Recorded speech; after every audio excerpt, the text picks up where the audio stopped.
Hello guys, स्वागत है आप लोगों का 10,000 वर्ड की एक और नई वीडियो में। तो जैसा कि हम लोगों ने लास्ट एपिसोड में देखा था, लिन फेंग शाओ किंग की पैरा मॉडल सोल को तलाश करते हुए ब्लैक सी रियलम के सीक्रेट अभ्यास के अंदर पहुंच चुका था, जहां पे हेल्प फ्लेम ट्री ने ज़ाओ यू की बड़ी बहन काई के साथ साथ बटरफ्लाई क्लैन के और भी काफी सारे मेंबर्स को बंदी बना के रखा हुआ था। ये देखकर लिन फेंग वहाँ पे पहले उन्हीं लोगों को ही बचाने का डिसाइड करता है, जबकि हेल्प फ्लेम ट्री वहाँ पे बटरफ्लाई क्लैन के डिसेबल्स की सोलर सेंस का इस्तेमाल करते हुए बटरफ्लाई क्लैन के एक आर्टिफैक्ट को रिपेयर करने की कोशिश कर रहा था। लेकिन जब काफी सारे लोगों की सोलर सेंस को लेने के बाद भी उसका काम नहीं बनता, तो वो ज़ाओ यू की बड़ी बहन काई के सोलर सेंस को बाहर निकालता है, लेकिन वो वहाँ पे उसका इस्तेमाल करते हुए उस आर्टिफैक्ट को रिफाइन कर पाता। उससे पहले लिन फेंग वहाँ पे बहुत ही कूल तरीके की एंट्री लेते हुए वहाँ पे टाइम एंड स्पेस को फ्रीज कर चुका था, जिसके बाद यहीं से हमारे अगले एपिसोड की शुरुआत होती है। तो अगले एपिसोड की शुरुआत भी बिल्कुल उसी सीन से ही होती है, जहाँ पे खुद को फ्रीज देखकर हेल्प फ्लेम ट्री हैरान होते हुए कहता है, ये मैं अपनी जगह से क्यों नहीं पा रहा, आखिर क्या हो गया मुझे, तुम जो कोई भी हो मैं तुम्हें जिंदा नहीं छोड़ूंगा। और ये कहकर हेल्प फ्लेम ट्री वहाँ पे अपने ब्लड एसेंस को बंद करते हुए इमोर्टल फाइट टेक्निक का इस्तेमाल करता है, जिसके चलते हम देखते हैं कि वहाँ पे काफी सारी स्पिरिचुअल रूट्स आगे बढ़ते हुए लिन फेंग के ऊपर अटैक करने की कोशिश करती हैं, लेकिन वो स्पिरिचुअल रूट्स वहाँ पे लिन फेंग को टच भी कर पाती। उससे पहले लिन फेंग वहाँ पे अपनी फ्लेम डाउ एनर्जी का इस्तेमाल करते हुए अपनी फिंगर को ऊपर हवा में उठाते हुए उसे एक हल्का सा झटका देता है, जिसके चलते वहाँ पे इतनी ज्यादा पावरफुल डाउ फ्लेम एनर्जी रिलीज होती है कि वो सभी के सभी स्पिरिचुअल रूट्स उसे देखकर डर के मारे भागना शुरू कर देती हैं। लेकिन लिन फेंग की डाउ फ्लेम एनर्जी वहाँ पे उन सभी स्पिरिचुअल रूट्स को राख में मिला देती है। इसी बीच हम देखते हैं कि ज़ाओ यू भी वहाँ पे बाहर आते हुए सीधा वहाँ पे अपनी बड़ी बहन काई के पास चली जाती है, जहाँ पे उसकी हालत देखकर ऐसा लग रहा था कि वो बस मरने के करीब है। और ऐसा हो रहा था एक सील कर्स की वजह से, जो कि हेल्प फ्लेम ट्री ने उसके सोलर सेंस को उसकी बॉडी से बाहर निकालने के बाद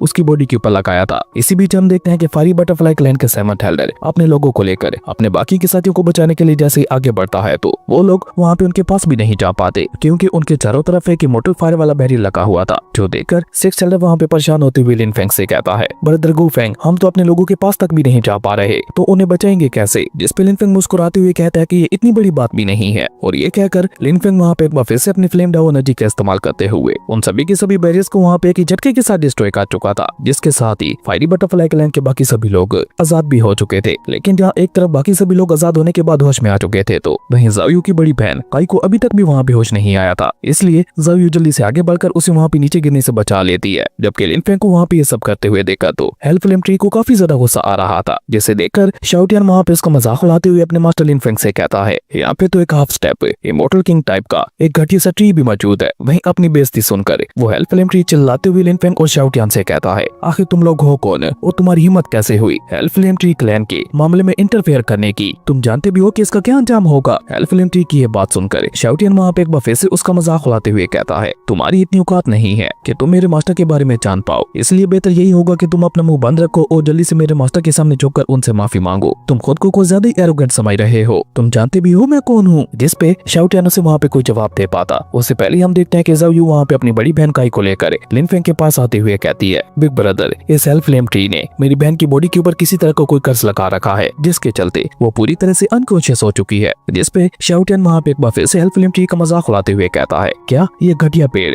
किसी की बॉडी के ऊपर कर्ज लगाना भी जानता है। वहीं कर्ज वाली बात सुनकर तो हेल्प फ्लेम ट्री खुश होते हुए जोर जोर से हंसने लगा था, और वो जल्दी से ऊपर हवा में उठकर लिन फेंग के सामने आते हुए कोल्ड टून में उससे कहता है, सिर्फ मैं ही इस कर्ज को डिस्ट्रॉय कर सकता हूँ, इसलिए अब तुम सभी लोग चुपचाप अपनी जगह पे खड़े हो जाओ, और तुम लड़के तुम जल्दी से अपनी डिवाइन पावर को वापस लेते हुए मेरे बाकी के सभी क्लैन मेंबर्स को आजाद करो। जिस पे लिन फेंग हेल्प फ्लेम ट्री को कोई भी जवाब दे पाता। उससे पहले शाओ टियान वहाँ पे एक बार फिर से आगे बढ़कर उसका मजाक उड़ाते हुए कहता है, घटिया पेड़, तुम्हें क्या लगता है कि तुम्हारी इतनी औकात है कि तुम मेरे मास्टर को धमकी दे सकते हो। तुम जानते हो तुम्हारे और तुम्हारे क्लैन के लिए बेहतर क्या होगा, तुम अभी के अभी इस कर्ज को हटा दो, वरना मेरे मास्टर यहाँ पे तुम्हारे साथ साथ तुम्हारे क्लैन का वो हाल करेंगे कि ब्लैक सी रियलम के लोग ये तक भूल जाएंगे कि हमारे ब्लैक सी रियलम के अंदर कोई हेल्प फ्लेम ट्री क्लैन भी हुआ करता था। शाओ टियान की ये बात सुनकर हम देखते हैं कि वो हेल्प फ्लेम ट्री एक बार फिर से वहाँ पे जोर जोर से हंसने शुरू कर देता है, और वो शाओ टियान का मजाक उड़ाते हुए उससे कहता है, तुम्हें क्या लगता है कि मेरे क्लैन के पास बस इतनी ही पावर है। और ये कहकर वो वहाँ पे अपनी एक फोरबिडन टेक्निक का इस्तेमाल करते हुए एक ग्रैंड फॉर्मेशन को बनाने लगा था, और जैसे जैसे वो ग्रैंड फॉर्मेशन वहाँ पे बनने लगती है, तो वहाँ पे काफी ज्यादा मात्रा में स्पिरिचुअल रूट्स बाहर निकलना शुरू कर देती हैं, जो देखकर मास्टर मुयन वहाँ पे परेशान होते हुए कहते हैं, नहीं, ये बहुत ज्यादा बुरा हो रहा है, क्योंकि हेल्प फ्लेम ट्री यहाँ पे अपने एंशिएंट एंसेस्टर को समन करने जा रहा है। लेकिन ये तो कुछ भी नहीं था। सामने की तरफ हम देखते हैं कि उसके ग्रैंड फॉर्मेशन की वजह से वहाँ पे काफी सारे पेड़ बाहर निकलने लगते हैं, जहाँ पे ये सब देखकर एक तरफ बटरफ्लाई क्लैन के लोग बहुत ज्यादा डरे हुए थे, तो वहीं दूसरी तरफ लिन फेंग को तो वहाँ पे सबसे ज्यादा फर्क ही नहीं पड़ रहा था। वो चुपचाप अपनी जगह पे खड़ा होकर उस फॉर्मेशन को बनते हुए देखने लगता है, जहाँ पे वो सारी की सारी स्पिरिचुअल रूट्स एक जगह पे इकट्ठा होते हुए हेल्प फ्लेम ट्री क्लैन के एंशिएंट एंसेस्टर का आकार लेने लगती है, जो देखकर मास्टर मुयन वहाँ पे घबराते हुए लिनफेंग और बाकी सभी को बताता है। रूमर्स के मुताबिक मैंने सुना था कि एल्फिलेम ट्री क्लैन के पास एक इमॉर्टल गॉड किंग लेवल का एंसेस्टर हुआ करता था। अब मास्टर मुयन की ये बात सुनकर हम देखते हैं कि लिनफेंग वहाँ पे जल्दी से वापस पलटते हुए ज़ाओयू के पास आते हुए उससे कहता है, मुझे इसके कर्ज को तोड़ने में मदद करने दो। और ये कहकर जब लिनफेंग वहाँ पे इस कर्ज को गौर से देखता है तो वो वहाँ पे थोड़ा सीरियस होते हुए ज़ाओयू से कहता है कि मैं इस कर्ज को तोड़ तो सकता हूँ, पर उसके लिए मुझे डिवाइन ग्रेड के तलिस्मैन पेपर की जरूरत होगी। लिनफेंग की ये बात सुनकर हम देखते हैं कि ज़ाओयू वहाँ पे मुस्कुराते हुए लिनफेंग से कहती है, ब्रदर गुफेंग आप चिंता मत कीजिए, वो डिवाइन ग्रेड का तलिस्मैन पेपर मेरे पास मौजूद है, क्योंकि मुझे भी अलग अलग तरह की सील्स को बनाना बहुत ज्यादा पसंद है। और एक दिन अनजाने में ही डिवाइन फॉरबिडन लैंड के अंदर ये डिवाइन ग्रेड का तलिस्मैन पेपर मेरे हाथों में लग गया था। और ये कहकर ज़ाओयू जल्दी से वहाँ पे उस डिवाइन ग्रेड के तलिस्मैन पेपर को बाहर निकालकर उसे लिनफेंग की तरफ बढ़ा देती है, जिसे लेकर लिनफेंग जल्दी से वहाँ पे काई की बॉडी की तरफ आगे बढ़ जाता है, जबकि पीछे की तरफ मौजूद शाओटियान वहाँ पे आके आते हुए ज़ाओयू की तारीफ करते हुए कहता है, जैसा कि मैंने कहा था आप ना सिर्फ बहुत ज्यादा खूबसूरत हो बल्कि उसी के साथ साथ बहुत ज्यादा समझदार और होशियार भी हो। इवन आपकी एक मामूली सी हॉबी भी यहाँ पे हम लोगों के लिए इतनी ज्यादा फायदेमंद साबित हो रही है, जो कि अपने आप में ही बहुत ज्यादा इंटरेस्टिंग बात है। जबकि सामने की तरफ हम देखते हैं कि लिनफेंग वहाँ पे जल्दी से उस डिवाइन ग्रेड तलिस्मैन पेपर का इस्तेमाल करते हुए एक और सिल फॉर्मेशन बनाना शुरू कर देता है, जो कि काई की बॉडी के ऊपर लगे हुए कर्ज को डिस्ट्रॉय कर सकती थी। लेकिन उस कर्ज को डिस्ट्रॉय करने के लिए लिनफेंग को वहाँ पे थोड़ा समय चाहिए था, पर तब तक एल्फिलेम ट्री वहाँ पे अपने एंशिएंट एंसेस्टर को पूरी तरह से समन कर चुका था, जो देखकर मास्टर मुयन वहाँ पे घबराते हुए कहता है, नहीं अभी नहीं। और ये कहकर वो लिनफेंग से कहता है, यंग मास्टर गुफेंग एंशिएंट एंसेस्टर जाग चुका है, मेरे ख्याल से तो हमें सबसे पहले उसके साथ डील करनी चाहिए। जिस पे लिनफेंग मास्टर मुयन को वहाँ पे कोई भी जवाब दे पाता। उससे पहले शाओटियन आगे बढ़ते हुए मास्टर मुयन से कहता है, आप घबराइए माते, ये बस मामूली सा एक इमॉर्टल गॉड किंग लेवल का घटिया सा पेड़ ही तो है, इससे भला इतना ज्यादा घबराने की क्या बात है, इसे तो मेरे मास्टर अपने हाथ को हल्का सा झटका देकर ही डिस्ट्रॉय कर सकते हैं। लेकिन शाओटियन अभी वहाँ पे ये सब कह ही रहा था कि तभी हम देखते हैं कि एंशिएंट एंसेस्टर को शाओटियन की बातें ज्यादा पसंद नहीं आती, इसलिए वो वहाँ पे अपने स्पिरिचुअल रूट्स का इस्तेमाल करते हुए शाओटियन के ऊपर हमला करना शुरू कर देता है। जिससे पहले तो शाओटियन किसी तरह से वहाँ पे खुद को बचाने लगा था, लेकिन वो वहाँ पे ज्यादा देर तक खुद को नहीं बचा पाता और देखते ही देखते एंशिएंट एंसेस्टर वहाँ पे अपने स्पिरिचुअल रूट्स का इस्तेमाल करते हुए शाओटियन की धुलाई शुरू कर चुका था। पर शाओटियन को घमंड तो अभी तक भी वहाँ पे नहीं टूटा था। वो वहाँ पे एंशिएंट एंसेस्टर को धमकी देते हुए कहता है, तुम्हारी हिम्मत कैसी हुई अपनी इन घटिया रूट्स का इस्तेमाल करते हुए मुझे मारने की। लेकिन इससे आगे बेचारा शाओटियन वहाँ पे कुछ भी कह पाता। उससे पहले हम देखते हैं कि अब तो एंशिएंट एंसेस्टर वहाँ पे बेचारे शाओटियन को और भी ज्यादा बुरी तरह से पीटने लगा था। वहीं 7 टेलर और 6 टेलर भी शाओटियन को इस तरह से पीटते हुए देखकर काफी गौर से देख रहे थे। असल में उन लोगों को वहाँ पे कुछ समझ ही नहीं आ रहा था कि आखिर शाओटियन वहाँ पे क्या करने की कोशिश कर रहा है। तो मैं आपको बता दूं, शाओटियन जानबूझकर लिनफेंग को वहाँ पे थोड़ा समय दे रहा था। लेकिन अब सामने की तरफ हम देखते हैं कि बेचारे शाओटियन को वाकई मार पड़ने लगी थी, इसलिए शाओटियन वहाँ पे दर्द के मारे चिल्लाते हुए कहने लगा था, बस भी करो, और कितना ज्यादा मारोगे घटिया पेड़ कहीं के, अब क्या मुझे मासूम की जान लेकर मानोगे? मैंने तो तुम्हारे बारे में इतना कुछ कहा भी नहीं था जितना कि तुम मुझे मार रहे हो। लेकिन इससे आगे शाओटियन वहाँ पे कुछ भी कह पाता। उससे पहले हम देखते हैं कि एंशिएंट एंसेस्टर वहाँ पे दोनों तरफ से अपने स्पिरिचुअल रूट्स का इस्तेमाल करते हुए शाओटियन को पूरी तरह से अपने अंदर जकड़ चुका था, जो देखकर शाओटियन वहाँ पे गुस्सा होते हुए एंशिएंट ट्री से कहता है, तुम्हें शर्म नहीं आ रही मुझ मासूम के ऊपर जुल्म करते हुए? तुम ऑलरेडी अपनी स्पिरिचुअल रूट्स का इस्तेमाल करते हुए मुझे बहुत ज्यादा मार चुके हो, अब और मुझसे क्या चाहते हो? क्या यही है तुम्हारा प्राइड? एक इमॉर्टल किंग गॉड होने के बावजूद भी तुम मेरे जैसे एक मासूम के ऊपर अत्याचार कर रहे हो। अगर मेरे बस में होता तो मैं तुम्हारे जैसे घटिया पेड़ को फ्लेम का इस्तेमाल करते हुए पूरी तरह से राख में बदल देता,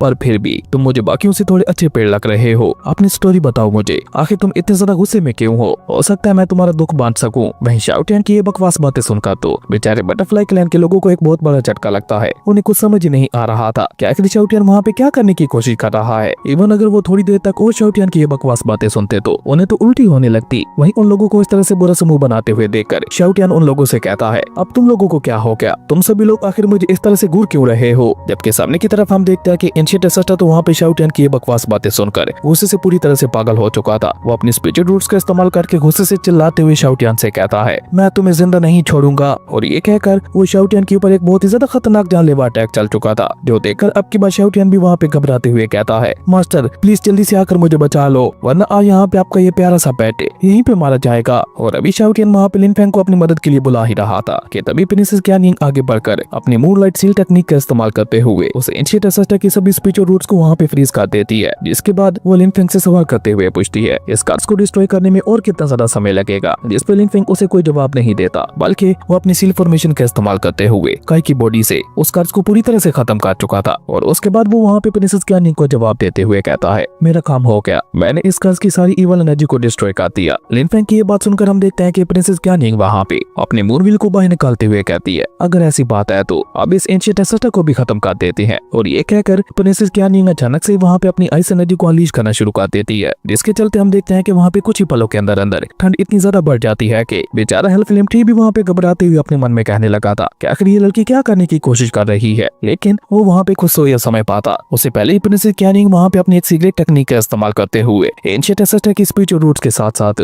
उसकी बॉडी को भी वहाँ पे जमाना शुरू कर देती है, जिससे बेचारे एंशिएंट एंसेस्टर चाहकर भी खुद को नहीं बचा पा रहा था। और जैसे ही उसकी बॉडी पूरी तरह से वहाँ पे बर्फ में जम जाती है तो प्रिंसेस क्यानिंग अपने हाथ को वहाँ पे एक हल्का सा झटका देते हुए एंशिएंट एंसेस्टर की बॉडी को वहाँ पे पूरी तरह से डिस्ट्रॉय कर देती है और अपने एंशिएंट एंसेस्टर को वहाँ पे इस तरह से मरते हुए देखकर बेचारा हेल्फ लिम ट्री वहाँ पे चिल्लाते हुए कहता है, नहीं एंशिएंट एंसेस्टर, आप मुझे इस तरह से अकेला छोड़कर नहीं जा सकते। लेकिन तब तक वहाँ पे बहुत ज्यादा देर हो जाती है, क्योंकि सामने की तरफ हम देखते हैं कि प्रिंसेस क्यानिंग उसके एंशिएंट एंसेस्टर को पूरी तरह से मौत के घाट उतार चुकी थी, जिसके चलते वो वहाँ पे गुस्से से चिल्लाते हुए प्रिंसेस क्यानिंग से कहता है, आखिर तुम लोग हो कौन और क्यों मेरे क्लैन के पीछे पड़ गए हो? आखिर मैंने तुम लोगों का क्या बेकारा था? जिस पे प्रिंसेस क्यानिंग वहाँ पे कोल्ड टून में उससे कहती है, जो लोग मरने के करीब होते हैं उन्हें ज्यादा सवाल जवाब नहीं करने चाहिए। और ये कहकर वो वहाँ पे अपने मूनलाइट व्हील को बाहर निकाल कर हेल्फ लिम ट्री के ऊपर एक जानलेवा अटैक करते हुए उसे भी वहाँ पे मौत के घाट उतार देती है, जो देखकर तो ज़ावियो खुशी के मारे वहाँ पे उछलते हुए कहने लगती है, बिग सिस्टर भी काफी ज्यादा कमाल की है। जबकि पीछे की तरफ हम देखते हैं कि 6 टेलर और 7 टेलर को तो वहाँ पे अपनी आंखों पे यकीन ही नहीं हो रहा था। वो दोनों तो अभी भी वहाँ पे हैरान होते हुए यही कह रहे थे, क्या इस लड़की ने सिर्फ अपनी एक ही चुटकी के साथ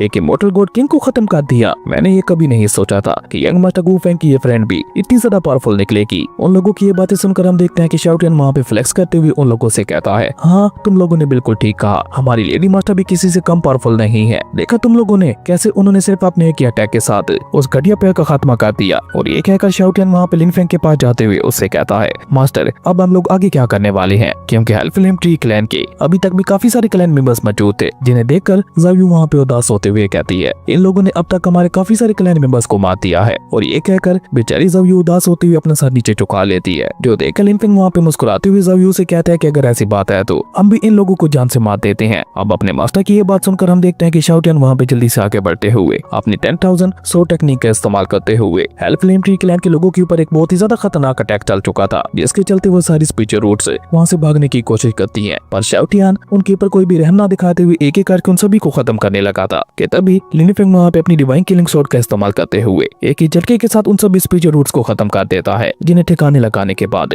लिन फेंग वहाँ पे सभी लोगों को लेकर उसी एंसेस्ट्रल आर्टिफैक्ट के सामने आके खड़ा हो जाता है, जिसे देखकर लिन फेंग वहाँ पे थोड़ा कंफ्यूज होते हुए कहता है, आखिर ये किस तरह का मिरर है और इसे रिफाइन करने के लिए हेल्फ लिम ट्री क्लैन का वो मास्टर बटरफ्लाई क्लैन के मेंबर्स का ब्लड एसेंस क्यों इस्तेमाल कर रहा था? लिन फेंग का ये सवाल सुनकर तो हम देखते हैं कि वो सभी लोग वहाँ पे सोच में पड़ जाते हैं, क्योंकि इस बारे में तो वहाँ पे कोई भी नहीं जानता था। लेकिन तभी थंडर ड्रैगन लिन फेंग को वहाँ पे जवाब देते हुए बताते हैं, ये फायरी बटरफ्लाई क्लैन का ही एंसेस्ट्रल आर्टिफैक्ट है, जिसे तुम फायरी बटरफ्लाई क्लैन के इंपीरियल वेपन भी कह सकते हो। और जहाँ तक मुझे लगता है कि हेल्फ लिम ट्री क्लैन को इस बारे में पता चल गया था, इसलिए फायरी बटरफ्लाई क्लैन के लोगों के ब्लड एसेंस का इस्तेमाल करते हुए इसे रिफाइन करने की कोशिश कर रहा था, ताकि वो इस आर्टिफैक्ट को अवेकन कर सके। थंडर ड्रैगन की ये बात सुनकर हम देखते हैं कि लिन फेंग भी वहाँ पे उस वेपन से इंप्रेस होते हुए कहता है, ओह तो ऐसी बात है, जिसपे थंडर ड्रैगन अपनी बात आगे बढ़ाते हुए लिन फेंग को बताता है, लेकिन एक इंपीरियल लेवल के वेपन को अवेकन करना इतना ज्यादा भी आसान नहीं होता। अकेले ब्लड एसेंस का इस्तेमाल करते हुए किसी इंपीरियल वेपन को अवेकन नहीं किया जा सकता जब तक कि इंपीरियल वेपन की स्पिरिट खुद बाहर आकर आपको अपना अगला मास्टर ना चुन ले। उसके अलावा एक इंपीरियल वेपन को अवेकन करना लगभग इम्पॉसिबल होता है। थंडर ड्रैगन की ये सारी बातें सुनकर तो हम देखते हैं कि लिन फेंग भी वहाँ पे सोच में पड़ गया था। उसे भी वहाँ पे समझ नहीं आ रहा था कि वो इस इंपीरियल वेपन को अवेकन करे तो करे कैसे। कि तभी इस बात का जवाब भी थंडर ड्रैगन लिन फेंग को वहाँ पे बताते हुए कहते हैं, ये जो लड़की ज़ावियो है, इसका और इस इंपीरियल वेपन से काफी ज्यादा मिलता जुलता दिखाई दे रहा है। मुझे लगता है यही इस इंपीरियल वेपन को अवेकन करते हुए इसे कंट्रोल कर सकती है।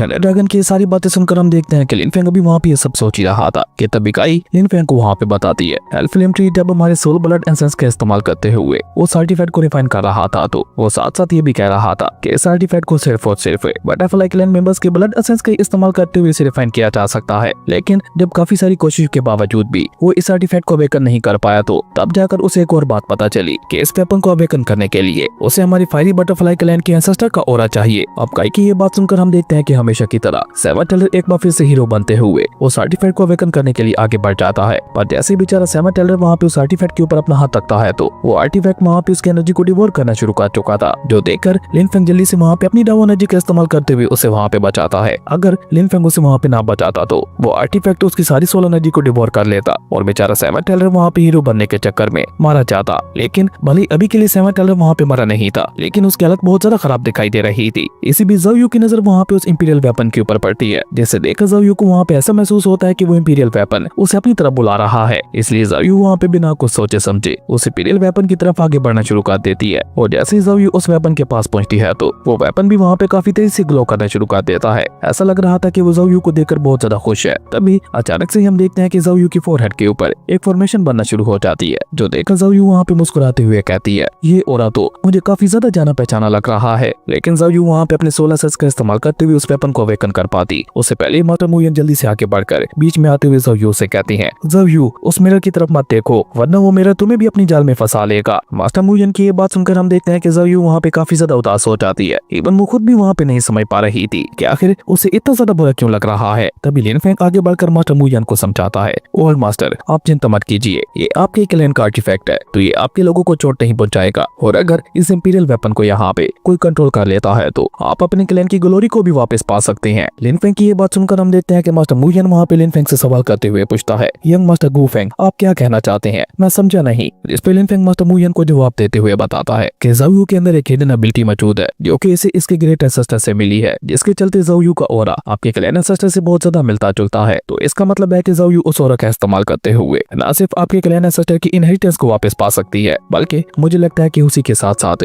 वो इस इंपीरियल वेपन को भी अवेकन कर सकती है। लिन फेंग की ये बात सुनकर हम देखते हैं कि मास्टर मुयन उसे वहाँ पे कोई जवाब दे पाते उससे पहले ही हम देखते हैं कि ज़ाओ यू आगे बढ़कर एक्साइटेड होते हुए लिन फेंग से कहती है, बिग ब्रदर क्या वाकई मैं ये कर सकती हूँ। जिस पे लिन फेंग उल्टा उससे ही सवाल करते हुए पूछता है, क्या तुम्हें लगता है कि तुम ऐसा कर पाओगी। जिस पे ज़ाओ यू जल्दी से लिन फेंग को जवाब देते हुए कहती है कि हाँ मुझे पक्का यकीन है मैं ये कर सकती हूँ, क्योंकि मैं भी अपने क्लैन को वापस से पावरफुल बनाना चाहती हूँ ताकि दोबारा कोई भी हमारे क्लैन को बुली ना कर सके। ज़ाओ यू की ये बात सुनकर हम देखते हैं कि लिन फेंग भी वहाँ पे प्यार से उसके सर के ऊपर हाथ फेरते हुए कहता है कि बहुत अच्छे, वो तुम चिंता मत करो, मैं भी इस इंपीरियल वेपन को अवेकन करने में तुम्हारी मदद करूंगा। अब ये जानकर कि लिन फेंग भी वहाँ पे ज़ाओ यू का साथ देने वाला है, मास्टर मुयन भी वहाँ पे उन्हें इस बात की इजाजत दे देते हैं। जिसके बाद लिन फेंग वहाँ पे अपनी डाउ एनर्जी का इस्तेमाल करते हुए ज़ाओ यू की बॉडी के ऊपर हवा में उठा देता है। जिसके बाद लिन फेंग वहाँ पे धीरे धीरे उसके सोलर सेंस को वहाँ पे उसकी बॉडी से बाहर निकालने लगा था, जो देखकर सभी लोग वहाँ पे काफी ज्यादा हैरान दिखाई दे रहे थे। जबकि प्रिंसेस कैनिंग तो वहाँ पे चुंकते हुए कहती है, ये तो इमोर्टल एम्परर लेवल का ऑरा है, मुझे तो लगता है कि आज के दिन ज़ाओ यू का किसी तरह का कोई ट्रांसफॉर्मेशन होने वाला है। वहीं प्रिंसेस कैनिंग अभी वहाँ पे ये सब कह ही रही थी कि तभी हम देखते हैं कि उस इंपीरियल वेपन के अंदर से काफी ज्यादा पावरफुल स्पिरिचुअल ऑरा निकलते हुए सीधा ज़ाओ यू की बॉडी के अंदर जाने लगा था, जो कि जैसे जैसे ज़ाओ यू की बॉडी के अंदर जा रहा था वैसे वैसे हम देखते हैं कि ज़ाओ यू वहाँ पे मुस्कुराते हुए कहने लगी थी, हाँ ज़ाओ यू इस एम्परर लेवल के ऑरा को महसूस कर पा रही है और मुझे ये ऑरा काफी ज्यादा जाना पहचाना और अपना अपना महसूस हो रहा है। ऐसा लग रहा है कि ये ऑरा मेरी सोल का ही एक हिस्सा है। और न जाने कैसे हम देखते हैं कि ज़ाओ यू वहाँ पे उस एम्परर लेवल के ऑरा के साथ बातें करने लगी थी। वो उस एम्परर लेवल के ऑरा से कहती है, तुमने बिल्कुल ठीक कहा, हम दोनों का ब्लड बिल्कुल एक तरह का ही है और हमारी हॉबीज भी बिल्कुल सेम है, पर क्या तुम्हें भी मेरी तरह तलिस्मैन्स बनाना पसंद है। जिस पे अब की बार हम देखते हैं कि वो ऑरा वहाँ पे कोई जवाब नहीं देता, बल्कि उस मिरर के अंदर से एक इंपीरियल वेपन निकल कर बाहर आता है, जो कि जैसे ही वहाँ पे निकल कर बाहर आता है तो हम देखते हैं कि ज़ाओ यू का सोल एसेंस से खुद ब खुद इसकी बॉडी से बाहर निकलते हुए सीधा वहाँ पे उस इंपीरियल वेपन के अंदर चला जाता है। और जैसे ही वो दोनों वहाँ पे आपस में मैच होते हैं तो वहाँ पे चारों तरफ काफी ज्यादा तेज एनर्जी फैल जाती है और देखते ही देखते ज़ाओ यू के सोल एसेंस और उस इंपीरियल वेपन के फ्यूजन की वजह से एक और स्पिरिट अपीयर होती है, जो कि उस इंपीरियल वेपन को वहाँ पे अपने हाथों में लेते हुए ज़ाओ यू से कहती है, ज़ाओ यू तुमने अब तक काफी सारी तकलीफें बर्दाश्त की हैं, लेकिन अब बोर नहीं। और उस स्पिरिट के ऐसा कहते ही हम देखते हैं कि हमारे ये कमाल का एपिसोड यहीं पे खत्म हो गया था। दोस्तों अगर आप लोगों को ये वीडियो अच्छी लगी तो लाइक कर दें और अगर चैनल पे नए आए हो तो सब्सक्राइब करते जाना। तो मिलते हैं एक न्यू वीडियो में, तब तक के लिए बाय।